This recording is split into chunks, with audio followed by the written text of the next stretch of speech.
Benvinguts i benvingudes al KitKat Digital, el podcast on fem una pausa conscient per parlar del benestar digital i l'ús responsable de la tecnologia.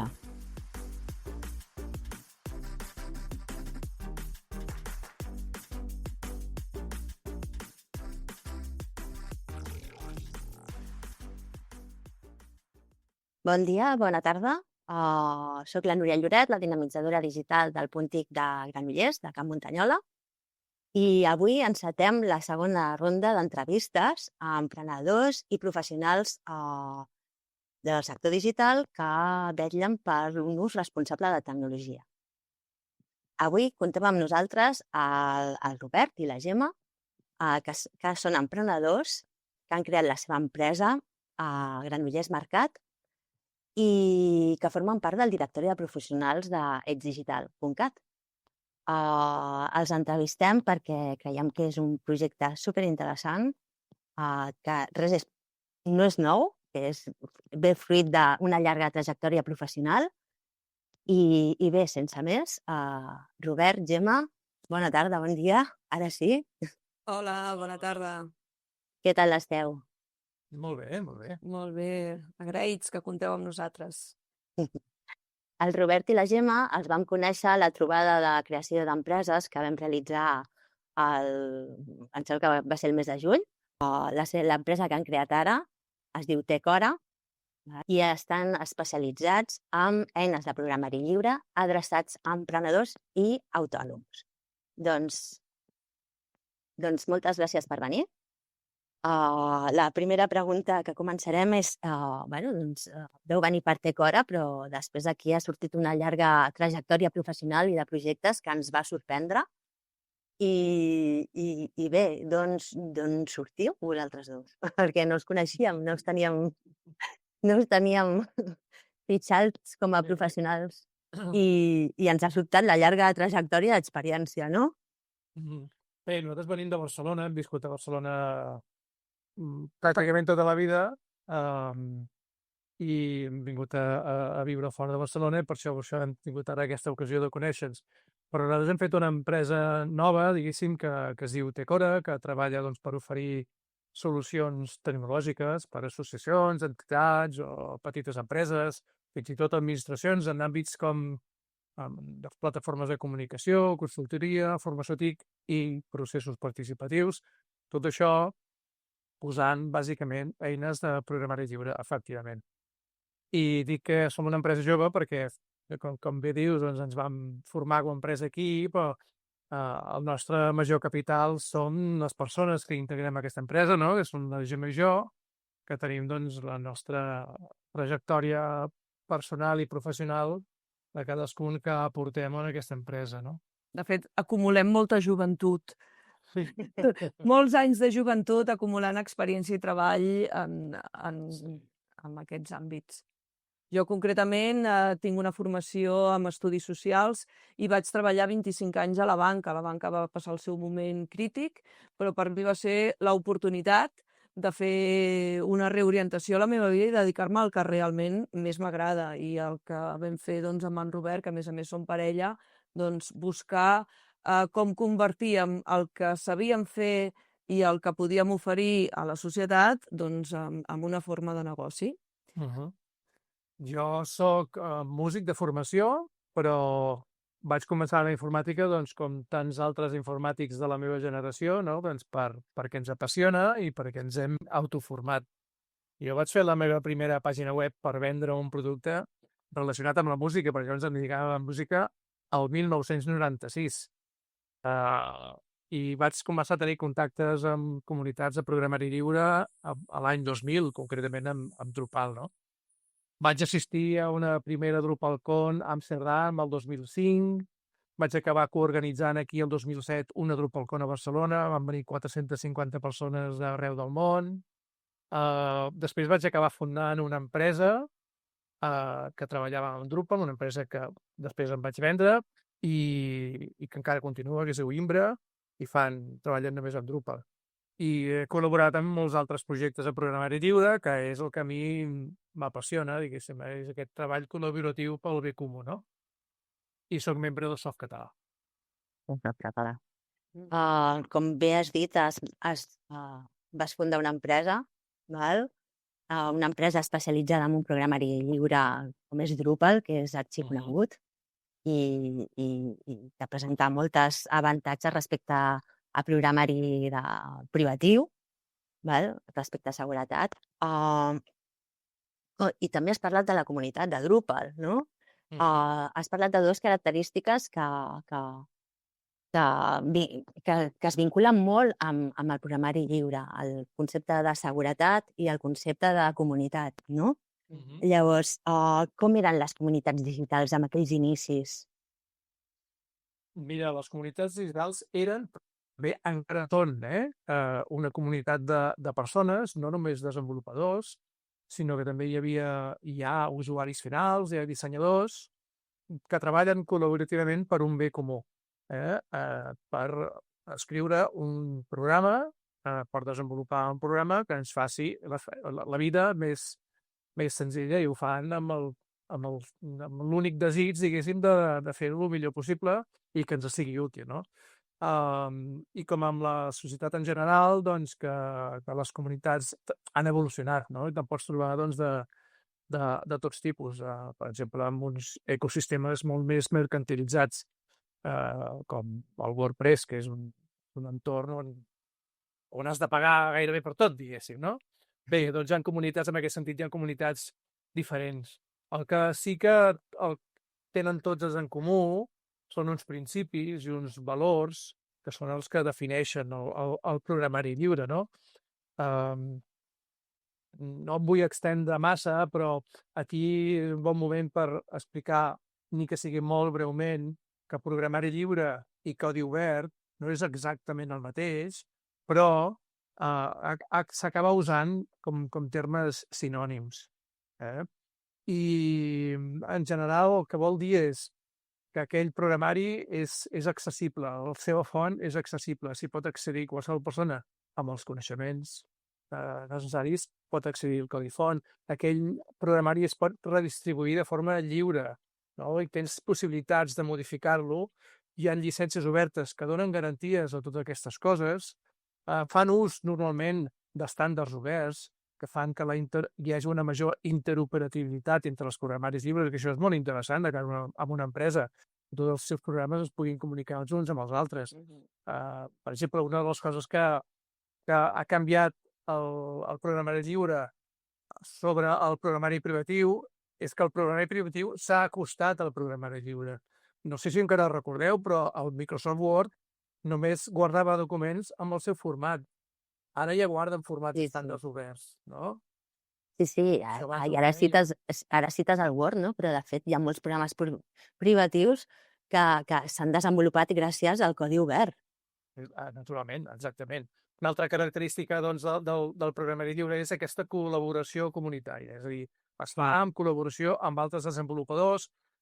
Aquí hi ha moltes variants, pot ser que hi hagi una empresa al darrere que de forma voluntària obri aquell desenvolupament i l'obri a altra gent, o sigui exclusivament un desenvolupament entre gent que no es coneixen, potser no s'han vist mai però estan treballant en línia, i com a conseqüència de tot l'anterior, de totes aquestes característiques que diem, una característica principal és la transparència i la seguretat, que això és molt important en un programari.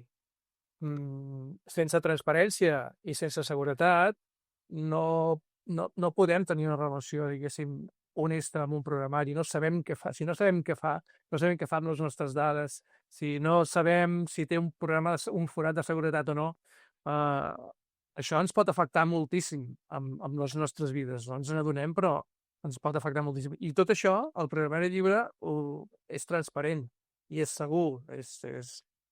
En quant a seguretat, hi ha molts exemples que hi ha hagut al llarg de la història en què el programari privatiu ha causat molts problemes, no? Això no vol dir que el programari lliure no tingui errors, perquè estan fets per persones i els éssers humans ens equivoquem, no? Però el fet de que sigui transparent i que sigui obert, això fa que els defectes també es trobin abans. Per tant, diguéssim, el programari lliure, doncs, les comunitats han canviat, igual que les societats, però mantenen unes essències, uns valors que són els que els defineixen. Això és un model de treball que en el seu moment va ser bastant innovador a dins d'internet. Creieu que ha evolucionat avui dia? Creieu que hi ha hagut algun canvi? En la seva base, no. El treball col·laboratiu és el que és. Diguéssim, que la gent s'entengui per treballar de forma col·laborativa, això no ha canviat. Ha canviat moltíssim internet, la tecnologia, l'accés de connectar-se amb un mòdem amb una velocitat irrisòria a les possibilitats que tenim ara, això ha canviat moltíssim. Ara mateix estem fent una entrevista per vídeo que fa 20 anys era impensable, no es podia fer. Per tant, ha canviat moltíssim l'entorn, però la base segueix sent la mateixa. És a dir, aportem cadascú dels integrants d'aquestes comunitats el nostre coneixement i de forma honesta i lliure col·laborem amb altres persones per crear un producte que ens és útil. Sí. De fet, hi ha molts altres exemples a l'economia i a la societat en si mateixa que proven aquesta evolució. Parlem de compartir el coneixement, no d'apropiar-me de la meva gran idea i pensar que em mereix el gran premi i la gran retribució perquè he tingut una idea única i genial. No, es tracta del contrari, de dir la meva idea pot ser desenvolupada, millorada i fer-la millor si es comparteix amb altres persones que la puguin modificar i que la puguin treballar. Aquesta seria la substància del treball col·laboratiu. Però si pensem en el desenvolupament, per exemple, de les cooperatives des de la Revolució Industrial, 200 anys, des de la Revolució Industrial fins avui, i com es demostra que són un model productiu i un model econòmic que no només és capaç de mantenir-se enfront del capitalisme que hi ha imposat, sinó que avui en dia ens la podem mirar com la resposta i la solució pel futur. És a dir, al darrere de les empreses i de les grans plataformes que ens han d'ajudar a tenir una energia sostenible, una energia neta, un treball sostenible i equitatiu. Al darrere de tot això trobarem cooperatives. En el món de la tecnologia, els fonaments de les cooperatives estan en el treball col·laboratiu i d'aquests la bandera seria el programari lliure. De totes maneres, això no és aliè al món empresarial. De fet, el món empresarial ha canviat moltíssim. Qualsevol persona que hagi treballat en una empresa gran sap que... Ara us anava a dir, no? Estic pensant en eines privatives que utilitzen el treball col·laboratiu, però que potser no haguessin desenvolupat aquestes metodologies. Bueno, sí que ho han fet, però els ha costat una sèrie d'anys, en comparativa amb tecnologies desenvolupades en programari lliure i de comunitats digitals. Però no es refereixo tant amb eines, sinó a l'organització interna de les empreses. Les empreses, anys enrere, treballaven d'una forma piramidal. D'una forma molt piramidal, no? molt estructurada, i ara es tendeix a unes empreses molt més horitzontals, amb més intercanvi de comunicació entre departaments, amb reunions interdepartamentals, amb sales obertes amb què la gent es pugui comunicar i pugui col·laborar molt més. Això ha afectat a l'organització d'una empresa, a la manera com una empresa, encara que sigui una empresa que es dediqui a fer menjar per emportar a casa, no té res a veure amb el programari. Aquesta és l'acció que em referia. Us atreviríeu a dir que la tecnologia ha canviat els models de negoci? Oh, i tant. Home, sí. Vull dir, avui en dia hi ha nanos de 15 anys que han muntat una empresa, no?, multimilionària en 4 dies des de casa. No? Sí, però pot ser una SL. Ell i els treballadors, perquè hi ha moltes SLs que han acabat sent SL. Però és una manera de canviar l'organització interna, no? No, i la creació d'empreses, la manera com funcionen. Sí. Bé, jo crec que certament la tecnologia, però des de l'inici de la història, és a dir, des de la roda, va canviar la tecnologia. Per tant, va canviar la vida de la gent. La màquina de vapor va canviar la tecnologia, va canviar les empreses. Clar, estem parlant de la revolució industrial. Vull dir que és inevitable. El que passa és que és està interconnectat. El que ha de ser la tecnologia és l'adaptació, la resposta a les necessitats en cada moment de la societat en la que s'hi troba. I una tecnologia ben utilitzada, una tecnologia posant a les persones en el centre, amb valors, amb ideologia, és una tecnologia que afavoreix una societat que també mantingui tot això. Hi ha una altra cosa que hem de ser conscients, que la gent jo crec que no ho sap o no n'és prou conscient, però el programari lliure és molt present a la vida de tothom i amb una forma molt predominant. Quan parlem d'internet, parlem de web, parlem d'internet, hem de pensar que, per exemple, el 90% potser de les màquines que gestionen internet són màquines que estan gestionades per programari lliure. Vosaltres creieu que els joves són conscients de tot això? Els joves que No. hi han entrat, que hi han crescut amb les xarxes socials, que Bueno, segur que hi ha joves molt intel·ligents que sí no que ho es saben, no? formen amb la Sí. superfície Sí, i van sí. una mica més enllà per saber on estem i d'on venim. Segur. Amb aquesta pregunta no volia estigmatitzar ningú, que No, quedi no, clar. no, no. És cert que la Però- formació sempre, i la informació sempre és molt necessària per donar a conèixer la importància del programari lliure i de les eines que hi ha a disposició, de les solucions. Això no fa mai nosa, evidentment. Això sempre cal. De fet, aquests joves seran els que faran el proper salt tecnològic que vés a saber on ens portarà, però cada vegada són més ràpids i més diferenciats. Des de la xarxa Puntic hi ha algun projecte que es parla també d'alfabetització digital a joves, perquè el que nosaltres donem per suposat, que hem après amb competències digitals de fa 10-15 anys, doncs els joves ho adquireixen quan entren al mercat laboral. Vull dir, estem parlant de correu electrònic, de coses que per nosaltres són bàsiques, o un certificat digital. I clar, no s'han tret mai un certificat digital i no són conscients ho han d'aprendre, no? En aquesta trajectòria de més de 20 anys de programari lliure, quins són els principals entrebancs i avantatges de totes aquestes solucions? Sí. Mira, en el programari lliure hi ha moltes solucions per molts problemes i podríem dir que el programari lliure tampoc no és un entorn o un objecte en el qual no hi hagi capacitats de millora. És evident que tot es pot millorar.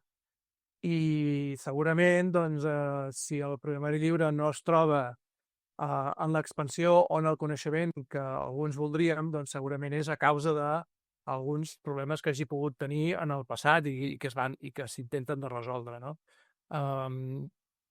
La gent normalment diu és que el programari lliure és difícil de fer servir, no? És difícil d'usar. La seva usabilitat i l'experiència d'usuari que es diu, doncs ja és complicada. Bueno, això podia ser molt en el començament i ara no ho és tant. Diguéssim, hi ha exemples doncs, com Ubuntu, no? És una distribució de Linux per a ordinadors d'escriptori doncs, que és molt més usable que no pas fa 20 anys, és evident, no? En canvi, pel tema dels formats, per exemple, jo crec que el programari lliure ha portat moltes millores en el món en general. L'aposta inicial del programari lliure sempre per als estàndards oberts, jo crec que això ha facilitat molt, com deia abans, que, per exemple, doncs, programari com el de Microsoft, el Word, doncs s'acabés adaptant i acabés adoptant els estàndards oberts, no?